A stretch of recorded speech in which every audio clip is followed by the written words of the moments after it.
So in this property, we had a lot of mould on the west side of the property. And the interesting thing was that you said the gas man had recommended taking away the extractor fan. Dam surveys. The only way to stop damp is to trace water to its source.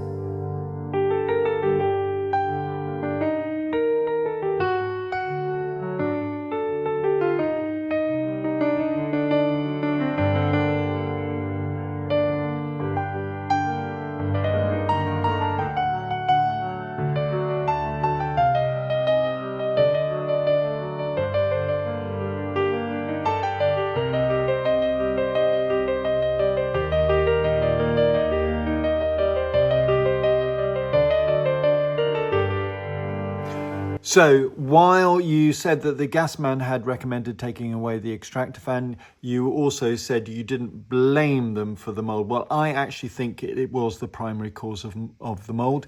In your back section near to the kitchen, you had an extractor fan. At the moment, there's absolutely no ventilation in the property at all.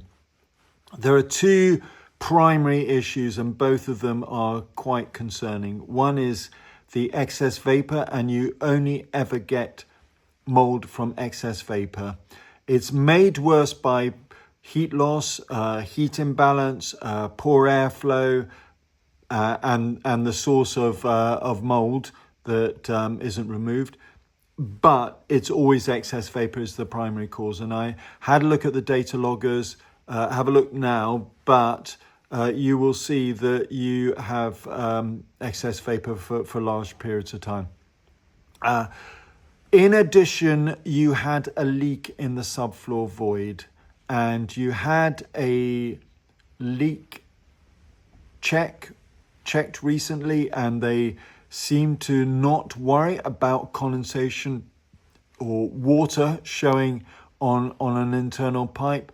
But really they should have been, and they should have checked to see whether there was any drop in your meter. Have a look at the meter now. So they're completely unrelated, but if you've got a leak, you could end up having dry rot, or you could end up any rot, but dry rot is quite an expensive thing to solve because it's very fast growing and it often means a lot of timber being lifted. So you need to absolutely get that fixed.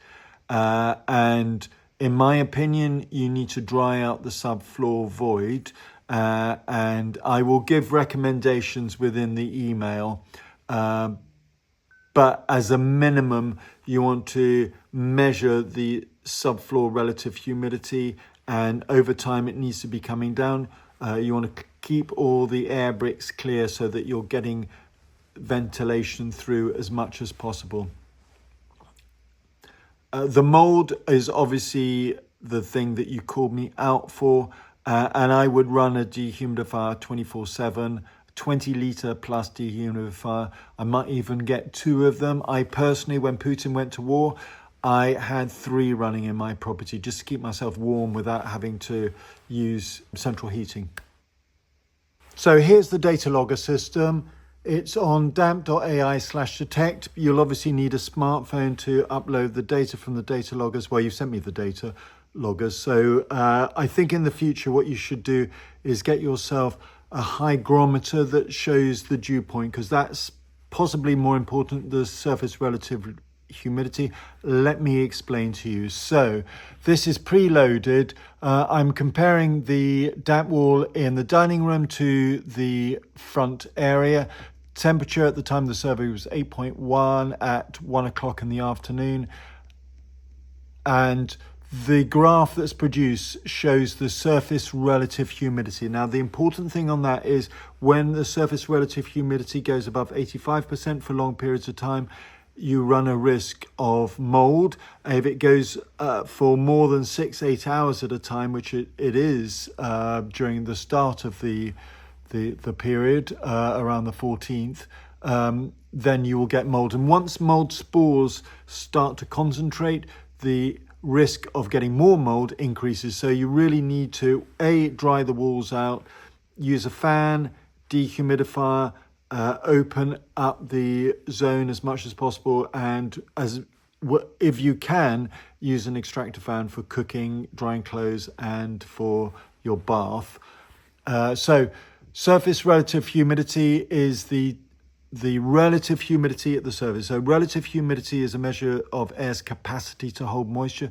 In the summertime, when it is nice and sunny, but the seas and lakes and rivers start to evaporate off moisture, the humidity builds up in the air, but it's still perhaps 60% relative humidity at 30 degrees centigrade.